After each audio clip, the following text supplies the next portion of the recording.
हम इस वीडियो में जानते हैं इतिहास के विषय में, और इतिहास में भी हम लोग ये जानते हैं कि जो मुस्लिम आक्रमण हुआ था, पहला मुस्लिम आक्रमण भारत पर कब हुआ और किसने किया था, इसके बारे में हम लोग टोटल समझेंगे। देखिए, चार लोगों ने मुस्लिम आक्रमण किए थे। इनके चारों लोग का नाम पता कर लीजिए, क्योंकि जिस तरीके से आप वंशज के विषय में देखो तो किसका स्थापना इसने किया था, तो इन चार ने ऐसे आक्रमण किए थे कि इनके बारे में हम लोग को समझना जरूरी है।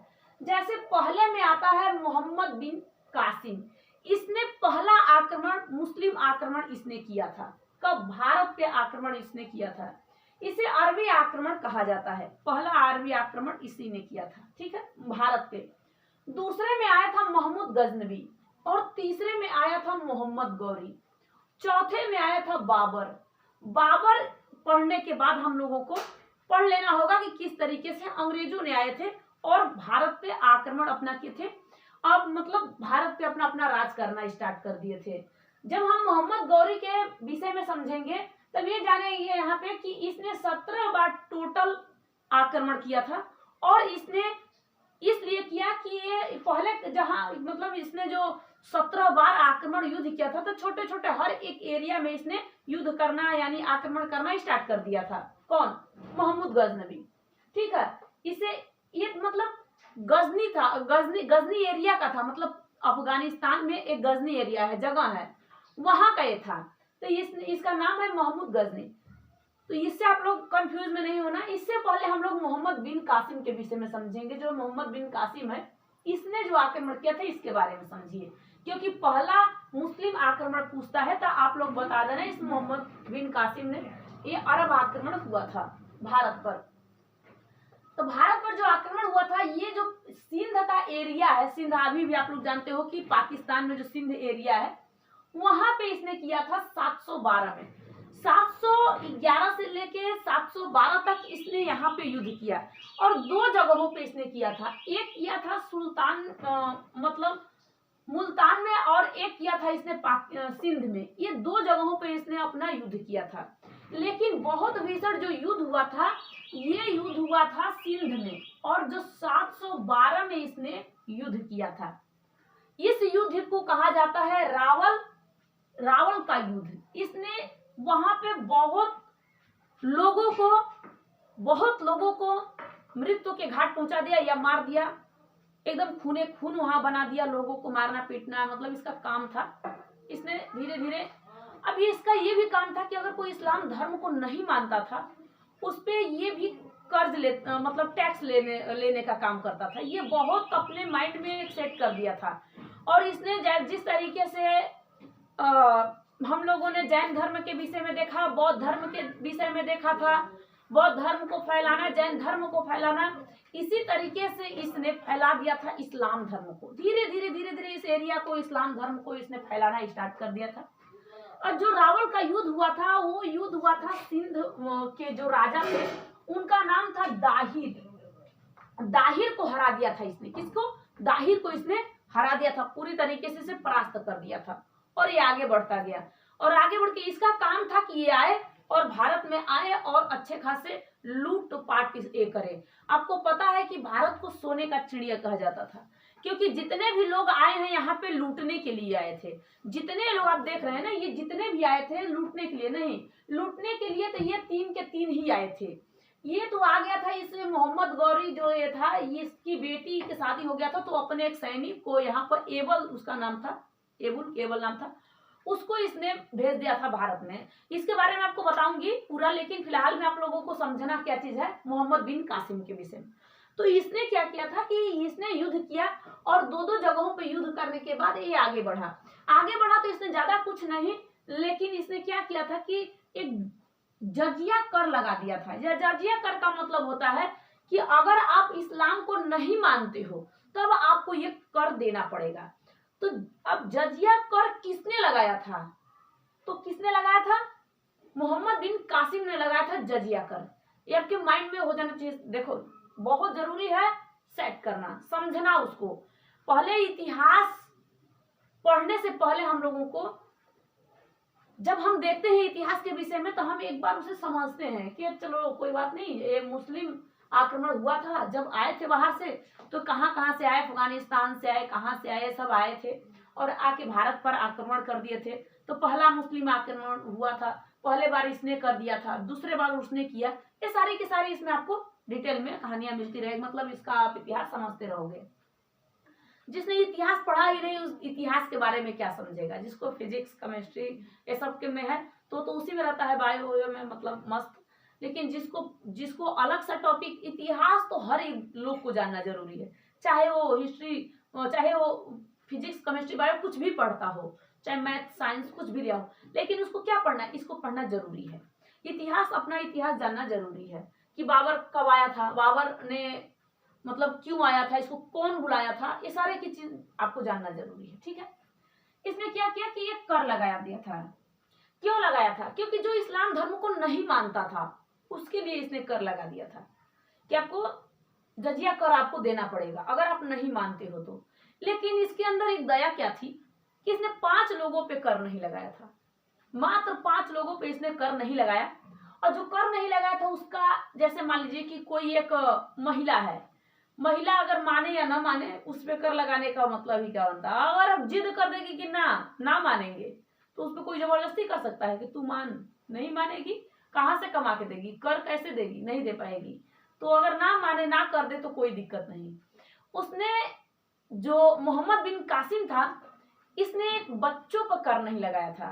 अब बच्चा है, बच्चों से कहोगी ना तुम इस्लाम धर्म को मानो नहीं तो तुम मुझे कर दो, कहाँ से देगा, उसके पास है नहीं, उसे वो दिमाग था कि नहीं ये कर दे नहीं पाएगा, इसलिए इस पे हम कर नहीं लगाते हैं।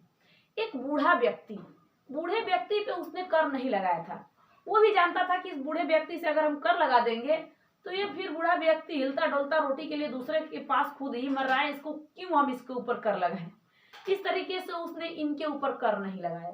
ठीक है, एक विकलांग व्यक्ति ये भी देखता था कि अरे ये तो मतलब मान लीजिए कि विकलांग है, हाथ पैर से सही नहीं है, आंख मुंह से सही नहीं है, ये क्या मुझे कर देगा, तो इसने इसके ऊपर भी नहीं लगाया। और इसने एक ब्राह्मण के ऊपर, ब्राह्मण कोई भी ब्राह्मण है उसके ऊपर उसने कर नहीं लगाया। उसने कहा था कि जो ब्राह्मण होते हैं ना, तो ब्राह्मण देखो जो भी कर्म आपका है, कर्म करने के बाद फल आपको तो मिलता ही है, लेकिन ब्राह्मण को कष्ट देने के बाद आपको उससे दुगुना दुख मिलता है। तो ये क्यों हम ऐसे क्यों काम करें कि उसको दुख कष्ट दे। तो उसको पता था कि भैया हम तो यहाँ पे जितने भी कमा रहे हैं, जितने भी पैसे ले रहे हैं, जितने भी लूट रहे हैं, ये लूटने के लिए सब आए थे भारत में, सब लूटने के लिए आए, कोई बसने के लिए ना, कौन बसने के लिए आया, इसको पता था कि हम कहाँ जाएं, तो ये बसने के लिए आ गया था। लेकिन और कोई बसने के लिए नहीं आया था, ये कहा कि हम कहाँ जाएं, ये बस गया था। लेकिन ये सब लूटने के लिए आए थे। लूटने के लिए मतलब ये भी मरने के बाद लेके थोड़ा ना जाएंगे, तो वहां भी तो अपना हिसाब उसाब देना होता है कि चलो। तो इसने ब्राह्मण पे कर नहीं लगाया था।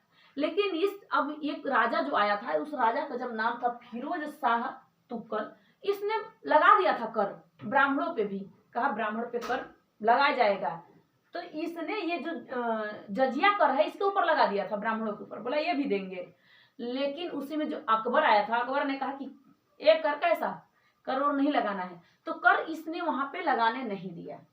ठीक है, देखो ये कर के विषय में, इसके विषय में आप लोग को तो पूरा पता है। और इसने आया और लूटा, पैसे ले गया, इन सबों का काम था। सिर्फ इसने आया तो इस्लाम धर्म को फैला दिया। इसने आया ना तो इस्लाम धर्म को फैलाया कि अब आप लोग इस्लाम धर्म को भी मानना स्टार्ट कर दो। इसने और कुछ नहीं किया। इसलिए मुस्लिम आक्रमण हुआ था। और भारत पर जब पहला आक्रमण हुआ था मुस्लिम, ये अरब वालों ने किया था। ये आपके माइंड में होना चाहिए, क्योंकि आपसे 2 ही 3 पूछेगा। पहला आक्रमण भारत पर मुस्लिम आक्रमण पहला, ये पूछेगा। अब इससे पूछेगा महमूद गजनवी से, इससे पूछ सकता है आपसे। ये पूछेगा कि जो गजनवी थे, ये महमूद गजनवी, ये कहाँ के थे भैया, ये कहाँ के थे, गजनी के। यानी आपको अफगानिस्तान में एक जगह मिलेगा जिसका नाम है गजनी। ये तुर्क के थे। तुर्की जानते हो ना, यहाँ का जो कल्चर था वो तुर्क था। कल्चर कौन सा था, तुर्क था कल्चर।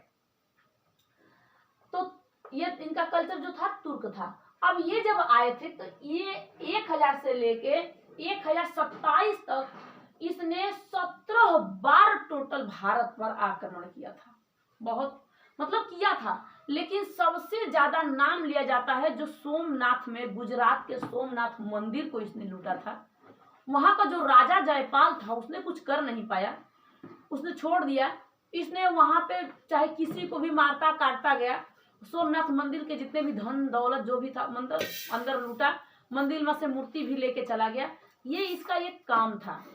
यानी इसने बहुत ये 16 कौन से युद्ध में, ये 16वें वाला जो युद्ध आक्रमण किया था, भारत का 16वां आक्रमण था, उसमें इसने ये काम किया था। 16वां आक्रमण जब किया था इसने, 17 में नहीं 16वां आक्रमण इसने क्या किया था, इसने इस पे पूरी तरीके से मंदिर सोमनाथ में गुजरात में गया, और गुजरात में जाने के बाद सोमनाथ मंदिर में गया और वहां के लोगों को भी मारा, और वहां से सामान मतलब जो सोना चांदी था इसने लूटा, और लूट के जैसे ही आगे बढ़ा तो हरियाणा के लोग, जैसे उंडो कहा जाता है इनको, इन लोगों ने धीरे इससे युद्ध करना स्टार्ट कर दिया। लेकिन इसने युद्ध नहीं किया, ये आराम से गया। आपने सोचा कि चलो हम चलते हैं, क्योंकि तब इसने क्या किया कि हरियाणा वाले लोगों ने इस पे आक्रमण किया, लेकिन ये आराम से चुपचाप निकल गया अपने साथियों के साथ। बोला कि अरे भाई हम लोग अभी आक्रमण नहीं करेंगे, क्योंकि हमारे पास बहुत माल मटेरियल है।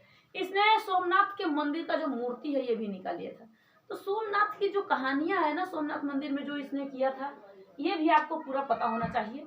इसने 17 बार टोटल आक्रमण किया था, ये आपको पता कितने बार, 17 बार इसने आक्रमण किया था। मोहम्मद जो गौरी है इसके बारे में जब मैं आपको पढ़ाऊंगी ना, तो ये आपको डिटेल में पढ़ा दूंगी। लेकिन जब मैं एक बार और सुनिए, ये तो हम लोग मुस्लिम आक्रमण के विषय में देख रहे हैं। इसने जो आक्रमण किया था, मुस्लिम आक्रमण जो हुए थे, इसके बाद हम लोग अंग्रेजों के विषय में देखेंगे। इसको हम लोग देख लेंगे पूरा टोटल, लेकिन अंग्रेजों के बारे में देखेंगे। लेकिन एक बात को आप लोग ध्यान देना, पृथ्वीराज चौहान से जुड़े रिलेटेड ये मोहम्मद गौरी है। क्यों है?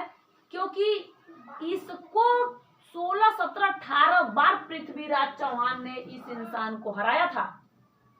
फिर भी मतलब कि जो उत्तर प्रदेश का राजा यानी मालवा का राजा था, उसने इसको बुला के पृथ्वीराज चौहान को मरवाया था। क्या कारण था, क्यों इसको मरवाया था?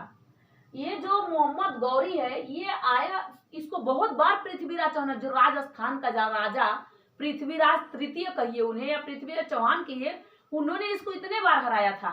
लेकिन इसने उसको मरवा दिया, क्योंकि इसकी भाई बेटी पसंद करती थी उसको। लेकिन यहाँ से आप लोगों को वो वाला जो पढ़ाऊंगी ना, उसमें डिटेल में आपको समझाऊंगी। पृथ्वी चौहान के विषय में आपको पढ़ाऊंगी कि वहां का जो पृथ्वी तृतीय था, जो उसका वंशज चलता था, वो कौन से वंश, चौहान वंश, जब मैं आपको पढ़ाऊंगी तब उसमें टोटल पूरा डिटेल में आपको बता दूंगी कि इसने किस तरीके से मारा था। इसने आंख निकाल लिया था पृथ्वीराज चौहान का। इसने अपने देश ले जाके उनको बहुत बुरी तरीके से मारा था पृथ्वीराज चौहान को। ये ऐसा एक था जो कि भारत पे हमला भी किया। ये अपना अगर कहा जाता है ना, इसका जयचंद्र जो था, भारत का जो मालवा का राजा जयचंद्र था मालवा का, इसने इसको साहस दे दिया। नहीं तो इसको तो बहुत बार हराया था, क्योंकि मालवा का जो राजा था जयचंद्र, उसकी बेटी को पसंद करता था, पसंद नहीं करता था, बेटी पसंद करती थी पृथ्वीराज चौहान को। लेकिन इसने ऐसा काम करने नहीं दिया कि शादी उदी करवा दे। बेटी गई और उसके साथ और मरवा दिया, दोनों को मरवा दिया। क्या अपने बचा मोहम्मद गौरी, उसको भी हरा दिया। तो कोई किसी का देखो दोस्त नहीं है। दोस्त तभी तक होता है जब तक वो आपकी भलाई करे, या फिर न भी करके वो दूर चला जाए, न भलाई करे, कुछ दिक्कत नहीं है। लेकिन उस पर एनी टाइम ध्यान में रखो कि नहीं वो मेरे साथ घात न करे, चाहे दोस्त करीबी क्यों ना हो, लेकिन उससे आप लोग बच के रहना। यहाँ तक आप लोग को समझ में आएगा। लेकिन मैं आपको मोहम्मद गौरी के विषय में और इस बाबर के विषय में आपको बताऊंगी, लेकिन अभी नहीं बताऊंगी। अभी आपको लंबा ये वीडियो हो जाएगा, फिर देखना सही नहीं है। इसको मैं नेक्स्ट वीडियो में बताऊंगी। यहाँ तक आप लोग को समझ में आया होगा। नेक्स्ट वीडियो मिलेंगे, तब तक के लिए जय हिंद, थैंक यू।